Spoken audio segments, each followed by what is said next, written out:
우리에게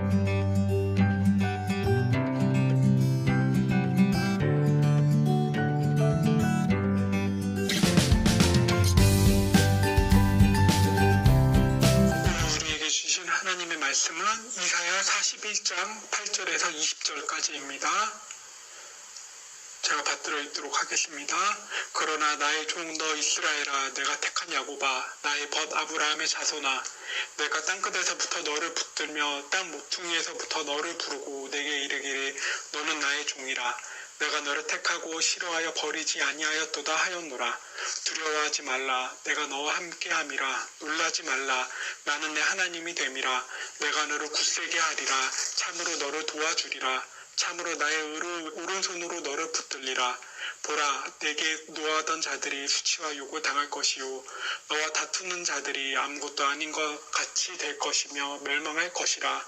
내가 찾아도 너와 싸우던 자들을 만나지 못할 것이요 너를 치는 자들은 아무것도 아닌 것 같고 허무한 것 같이 되리니 이는 나 여호와 너의 하나님이 내 오른손을 붙들고 내게 이르기를 두려워하지 말라.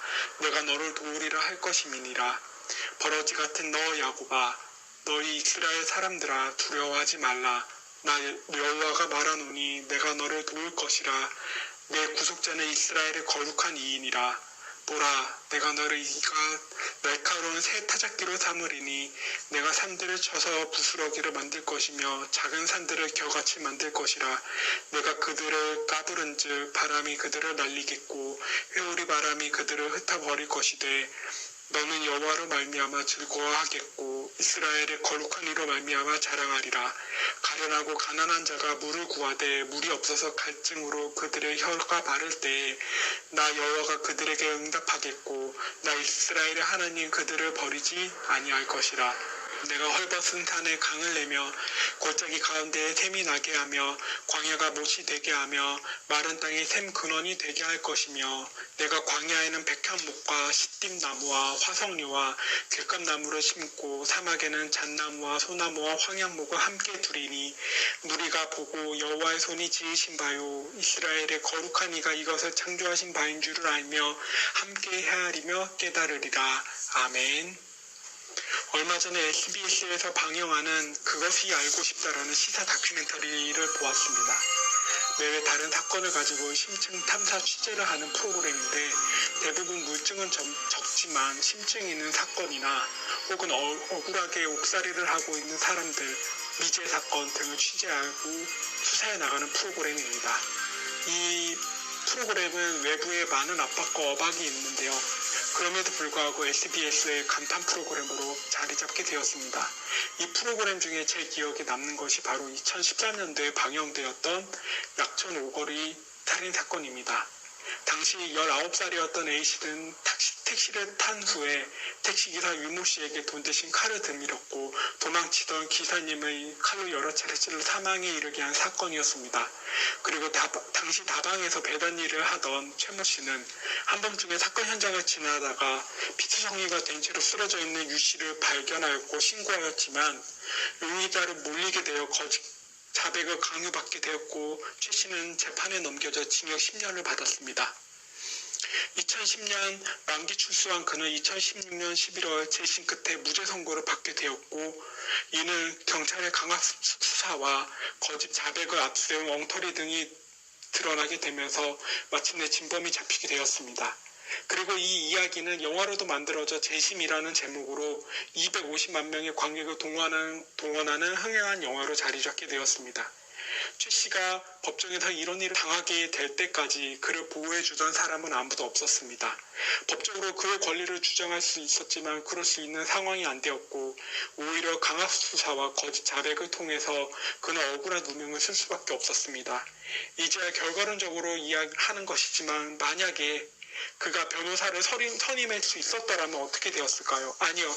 제대로 된 변호사를 선임했더라면 혹은 그를 위해서 열성적으로 일하는 변호사가 있었더라면 그를 생각해주고 그를 기억해주고 그가 무슨 일을 당했는지 자세히 조사하고 검사해줄 판사와 검사 적어도 이런 아는 사람들이 있었더라면 그는 제대로 된 재판을 받을 수 있었을 것이고 적어도 이와 같이 10년 동안의 억울한 옥살이는 없었을 것이라고 생각이 됩니다. 이와 같이 법정에서 보호를 받는다는 것은 굉장히 중요한 일입니다. 누군가에게 억울한 일이 생기거나 법적인 분쟁이 일어날 때면 자기 자신을 보호할 수 있기 때문입니다. 왜 이렇게 법정 이야기로 말씀을 시작하는 이유는 바로 이사야 41장의 시작이 바로 법정에서의 이야기이기 때문입니다. 하나님께서는 땅끝에 이르기까지 온 세상의 열방들을 법정으로 불러냅니다. 그리고 그들로 하여금 동방에서부터 사람들을 일으켜 공의로 모든 민족을 무릎 꿇게 할 것이며 그가 온 왕들을 다스리게 할 것이라고 말씀하십니다. 동방에서부터 일으킴을 당하는 사람은 바로 고레스라고 하는 바사 왕국을 일으킨 사람, 즉 일반적인 언어로는 페르시아 왕조를 일으킨 사람입니다. 하나님께서는 이 고레스를 계획하시어 모든 열방을 법정으로 불러내어 열방들 위에 서게 하실 것이라고 말씀하십니다. 그 말씀을 듣자 온 열방은 두려움에 떨 수밖에 없었습니다. 온 세상의 창조주의자 모든 것을 만드신 분, 태초에도 나요 나중에 있을 자에게도 내가 곧 그니라 라고 선포하시는 천지를 창조하신 하나님께서 이 모든 일을 주관하실 것이라는 것을 선포하셨기 때문입니다. 그렇기에 법정에서 모든 열방들이 힘을 모아 싸우려 하기도 하고 우상을 만들어 도움을 구하기도 하지만 모두 부질없는 짓이었습니다. 이렇게 모든 열방이 갈피를 못 잡고 당황하고 있는 일, 하나님께서 고레스로 하여금 열방을 점령하게 하려는 이유는 무엇일까요? 그 이유는 바로 자신의 백성을 구원하기 위해서입니다. 이스라엘은 철저한 약자였습니다. 당하는 입장이었습니다. 바벨론의 포로로 끌려갔고 그들의 억압이 너무나도 강했기 때문에 철저하게 유린당하고 휘둘림을 당할 수밖에 없었습니다. 방금 이 재심이라는 영화의 주인공처럼 약촌 오거리 사건에 이 누명을 쓴 사람같이 똑같이 이 사람을 보호해주는 사람은 아무도 없었고 계속해서 엇박과 핍박을 당할 수밖에 없었습니다. 이렇게 되기까지의 원인은 물론 그들의 죄악에 있었고 하나님을 찾지 않고 우상을 섬기며 하나님을 진정으로 섬기지 않았기 때문입니다. 하나님을 불신하였기 때문입니다. 그리고 이 포로 생활을 하게 된 이유도 마찬가지로 하나님이 무력해서가 아니라 하나님이 무력하셔서 벌어진 일이 아니라 하나님이 백성들을 정결케 하기 위해서 잠시 열방으로 보내신 것이었습니다. 이제 하나님께서는 그의 백성을 회복시킬 것이고 돌봐주실 것이라고 말씀하십니다. 고레스로 하여금 온 열방이 두려움에 떨게 될 것이지만 이스라엘은 두려워할 필요가 없는 것입니다. 그 이유는 하나님께서 다 계획하신 것이고 모든 인간의 역사는 하나님께서 주관하시기 때문입니다. 그렇다면 역사를 주관하시는 하나님께서 지금과 같이 모든 것이 급변하고 있는 시기에 이스라엘 백성들에게 주신 말씀은 무엇일까요? 첫 번째로는 두려워하지 말라라는 말씀입니다. 이사야 41장 8절에서 13절까지의 말씀입니다. 이래 이스라엘 백성들을 나의 종, 나의 벗, 아브라함의 자손, 언약을 맺었던 아브라함의 자손이라고 부르신 하나님께서는 온 열방을 대할 때와는 전혀 다른 어조인 것 같습니다. 이는 마치 출애굽기 3장 4절에서 모세를 부르실 때 모세야 모세야 라고 말씀하시며 친근하게 부르셨던 것 같이 이스라엘을 부르시면서 그들에게 두려워하지 말라고 말씀하십니다. 지금까지는 이스라엘을 괴롭혔던 열방들, 이스라엘에게 수치심을 주고 욕을 당하게 했던 열방들, 이스라엘과 다투며 그들을 지배했던 열방들이 두려움에 떨게 될 것이고 이스라엘은 더 이상 두려움에 떨거나 놀랄 필요가 없게 되는 것입니다. 하나님께서는 이스라엘을 잊지 않으셨고 그들의 하나님이 되사 하나님의 의로운 오른손으로 이스라엘을 붙들어 주신다고 말씀하십니다. 흡사 이 상황은 우리나라가 일제에 의해서 강제로 침략했던 상황과 비슷할 것입니다. 우리나라는 1910년 8월 일제에 의해서 침략을 당했고 국권이 강탈되었습니다. 그리고 약 36년 동안의 긴 세월 동안 1945년 8월 15일 광복이 있기까지 온갖 방법을 통해서 우리나라를 수탈해왔습니다. 위안부라는 명목으로 사람들을 속여서 성노예로 끌고 갔고 돈을 벌게 해준다면서 지옥과 같은 군함도와 같은 그런 곳에서 죽을 때까지 유린을 당했습니다. 우리 조상들은 노예로처럼 부려먹음을 당하다가 죽기까지 하였고 7.3일 부대와 같은 세균전을 위해서 이런 생체 실험까지 당하였습니다. 이러한 지옥과 같은 시간을 우리 조상들은 견디고 견뎌나갔습니다. 그리고 1919년 3월에는 온 나라의 독립을 위해서 일제에 저항하는 3.1운동까지 일어났었습니다. 그러나 1945년 8월 15일 그날이 올 때까지 일제가 연합군에게 무조건적인 항복을 걸 때까지 우리는 계속해서 버티고 괴로움을 계속 당할 수밖에 없었습니다. 그리고 1945년 8월 15일 우리에게는 잊을 수 없는 광복절이 되었을 때, 일본에게는 종전기념일 패전의 날이 되었을 때 그 상황은 바로 역전이 되었습니다. 광복이 된 이후 일본 사람들은 대부분 한국 땅에서 두려움에 떨면서 도망을 칠 수밖에 없었고, 우리들은 더 이상 일본인들을 두려워할 필요가 없었습니다. 일본은 패망했고 그들은 더 이상 아무 힘도 없었기 때문에 우리들은 더 이상 그들에게 괴로움과 고난과 후취를 당할 이유가 없었기 때문입니다. 이처럼 이스라엘 백성들에게 또한 하나님의 날이 오고 있었습니다. 온 열방이 하나님의 도구인 고레스로 하여금 점령이 되고 이스라엘 백성들은 이 날에 기쁨을 누리게 되는 것입니다. 우리들에게도 마찬가지로 지금 말씀하고 계십니다. 두려워하지 말라. 내가 너와 함께하리라. 놀라지 말라. 나는 내 하나님이라. 내가 너를 굳세게 하리라. 참으로 너를 도와주리라. 참으로 나의 오른손으로 너를 붙들리라. 괴로움에서 건져주셨던 하나님, 후치심에서 건져주셨던 하나님, 지금도 살아계셔서 우리의 마음을 위로하시며 우리들의 의로운 손에서 붙잡아 주십니다.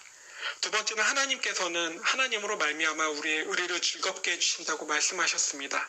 하나님께서는 자기 백성을 귀히 여기시고 도와주시며 떠나지 않으시는 분이십니다. 그렇기 때문에 하나님께서는 비록 이스라엘 백성들이 지금 수치와 욕을 당하지만 그것을 다 갚아주신다고 말씀하십니다. 이사야 41장 15절에서 보라, 내가 너를 날카로운 새 타작기로 삼으리니 내가 산들을 쳐서 부스러기로 만들 것이며 작은 산들을 겨같이 만들 것이라. 아멘. 하나님은 이스라엘을 새 타작기로 삼으신다고 하셨습니다. 새 타작기는 바로 나무의 돌과 쇠등이를 나무판에 묶어서 곡식을 위로 끌고 올리는 것인데, 이처럼 하나님께서는 이스라엘과 함께 하시면서 나약하고 억압받는 이스라엘 백성들이 타작기와 같이 변화될 것이라고 말씀하십니다. 이들의 군사력은 너무나도 한없이 약했습니다. 예루살렘 또한 황폐화되었습니다. 많은 사람들이 포로로 끌려가서 그곳에서 핍박받고 어려운 생활, 억압받는 생활 속에 있는 중이었습니다. 그렇기 때문에 이스라엘 백성들은 주눅들 수밖에 없었고 불행을 감수할 수밖에 없었습니다. 이러한 모든 부정적인 것들 속에서도 하나님께서는 건져주신다는 것입니다. 지금 상황 또한 가련하고 힘들어서 물이 없어서 갈증으로 메말라 있는 상태였습니다. 17절에서 18절까지 가련하고 가난한 자가 물을 구하되 물이 없어서 갈증으로 그들의 혀를 마를 때에 바로 이스라엘 백성들의 상황을 이야기하고 있습니다. 이 상황 속에서 하나님께서는 그들에게 응답하신다고 하십니다. 버리지 않으신다고 하십니다. 마른 땅에 샘이 군원이 되신다고 하십니다. 메마른 땅의 광야에 샘의 근원이 되어 비옥한 땅이 되고 풍요로운 땅으로 변해가듯이 우리가 부족한 것들, 우리가 필요로 하는 것들, 우리가 채울 수 없는 환경들, 우리를 억압하는 주위의 모든 것들을 변화시켜 우리를 회복시켜 주신다는 것입니다. 그렇기 때문에 우리가 해야 될 일은 다른 것이 아니라 하나님께서 주시는 회복이 온전히 이루어질 때까지 하나님을 의지하고 기다려야 하는 것입니다. 계속해서 버텨나가야 한다는 것입니다. 포로로 끌려가서 가난과 핍박과 억압을 받던 이스라엘 백성들이 하나님의 도구로 쓰임받은 고레스에 의해서 자유를 얻고 회복을 얻었고 돌아감을 얻었듯이 하나님께서 이루실 것들, 우리들을 노하게 하고 후치와 괴로움을 주었던 자들에게 하나님의 공의의 심판이 임할 것이고, 우리는 하나님께서 행하신 모든 것들을 바라보고 견뎌나가야 하는 것입니다. 그리고 하나님의 그 의로운 손길을 통해서 하나님의 공의 아래에서 기쁨과 즐거움을 누리기만 하면 되는 것입니다. 우리를 이 세상에 살아가면서 많은 핍박과 고난 속에 살아갈 수밖에 없습니다. 우리들이 어떻게 할 수 없는 크나큰 문제들과 직면할 수밖에 없습니다.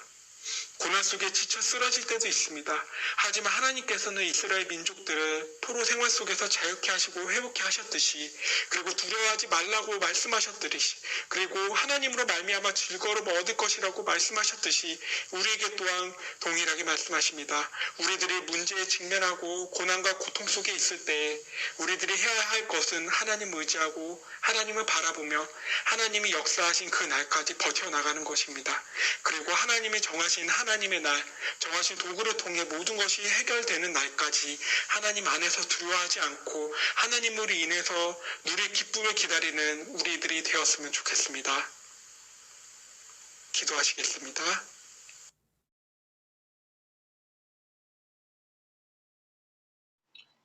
네, 여러분 안녕하세요. 이제 오늘부터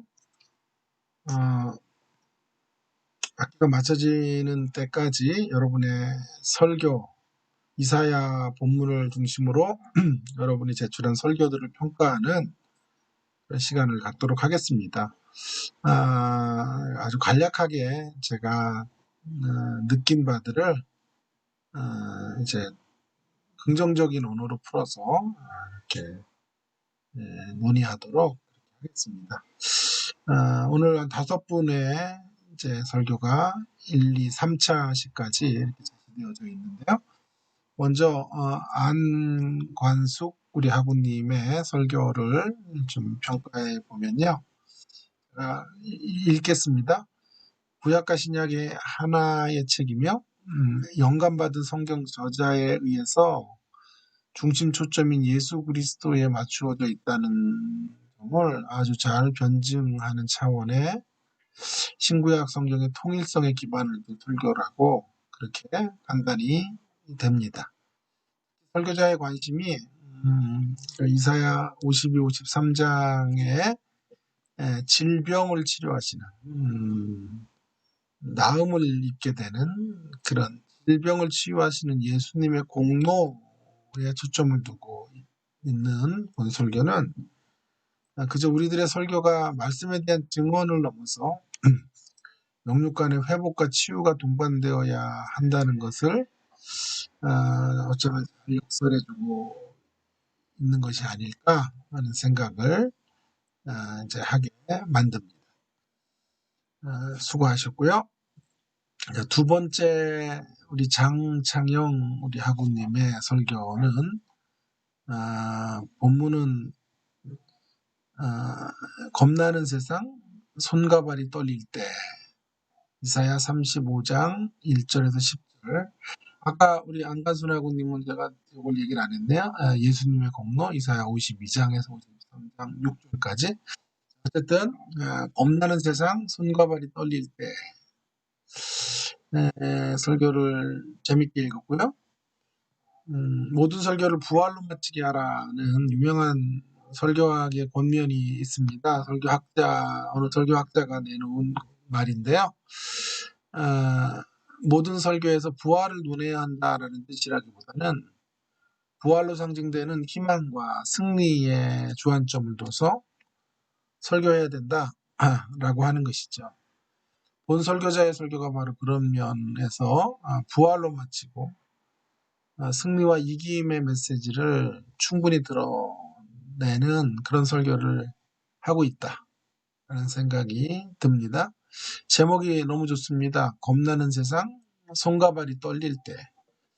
겁나는 세상에서 손과 발을 떨게 되는 이미지화가 코로나19로 두려워하고 있는 오늘 우리의 모습에 대한 너무도 적절한 혹은 적절한 그림을 연상케 하는데 성공했다고 봅니다.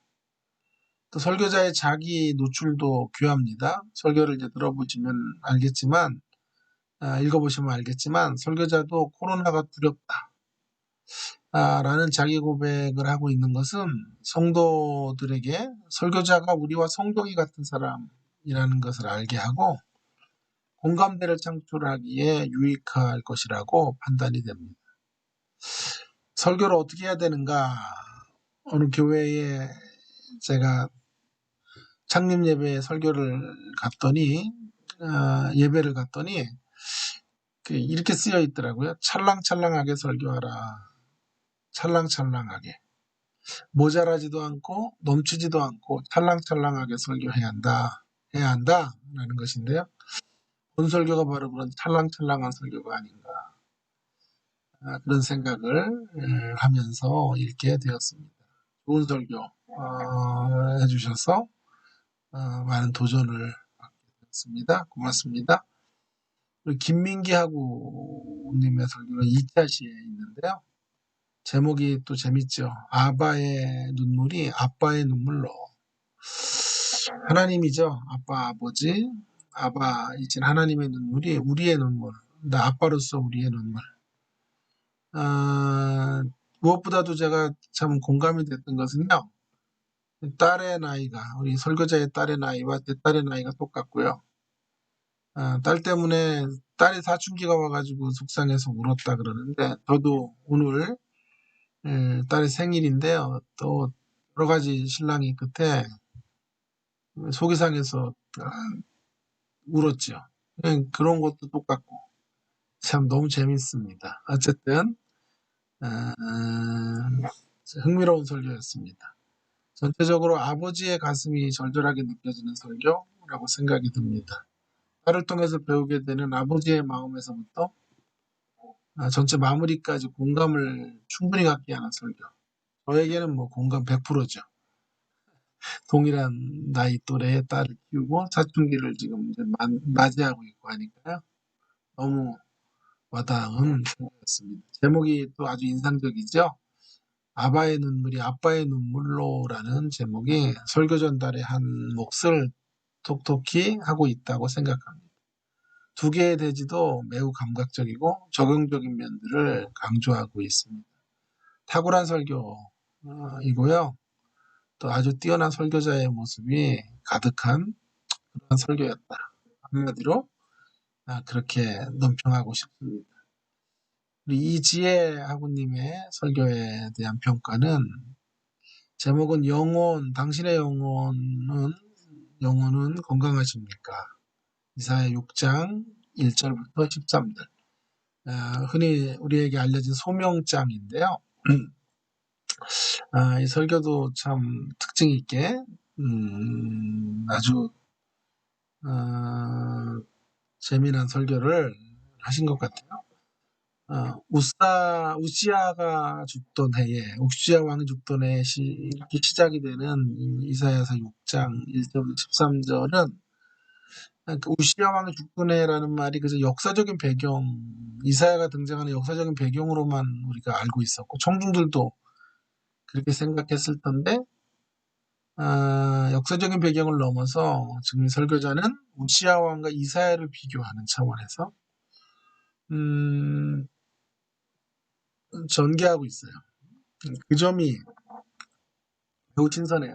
이렇게 느껴지지 않았을까 하는 생각이 들어요.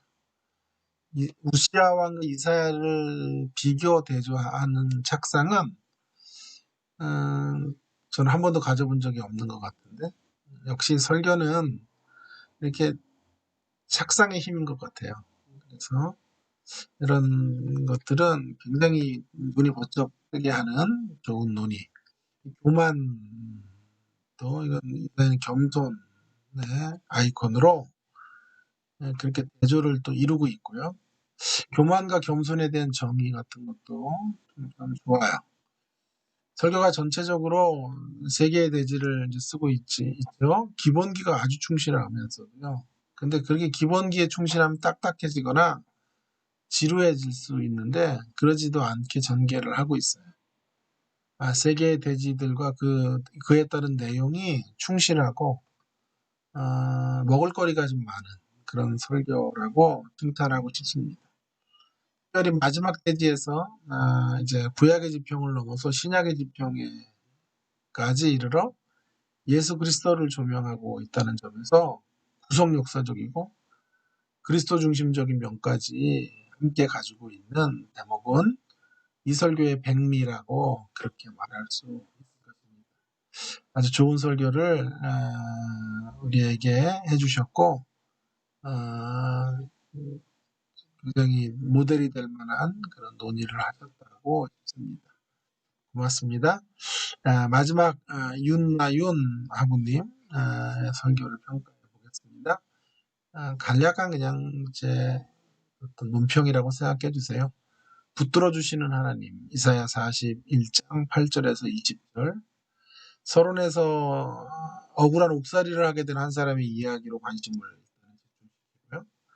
그것을 가지고 법정의 필요성, 법정의 중요성, 법정에서 판결을 잘 내렸더라면 이런 억울한 일이 일어나지 않았을 텐데 라는 연결을 왜 하는가 봤더니 본문이 법정 이야기였다라는 것으로 이렇게 끌고 가기 위한 도입부로 이런 이야기들을 끌고 가는 것이죠.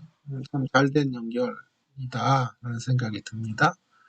또한 본문의 아주 충실한 설명과 해석을 통해서 철저하게 본문 중심적 설교, 텍스트를 위주로 텍스트가 이끌려가는 텍스트 드라이브는 서먼을 하면서도 적절한 예화와 적용을 통해서 청중 중심적인, 텍스트 중심적이면서도 그러면 되는 거 아니에요? 본문과 청중을 함께 아우르는 그런 설교를 하고 있죠. 그런 면에서 매우 가치가 있고 좋은 설교를 해주셨다. 이런 생각을 하게 됩니다. 예, 오늘 여기까지 논평을 하겠습니다. 다음 설교들도 제가 이렇게 논평을 요 정도의 강도와 요 정도의 어떤 시간으로 할 테니까요. 마음껏 여러분이 하시고 싶은 설교들을 하시고 또 이미 다 설교를 냈나요? 하면 되겠다라고 말씀드리고 싶습니다.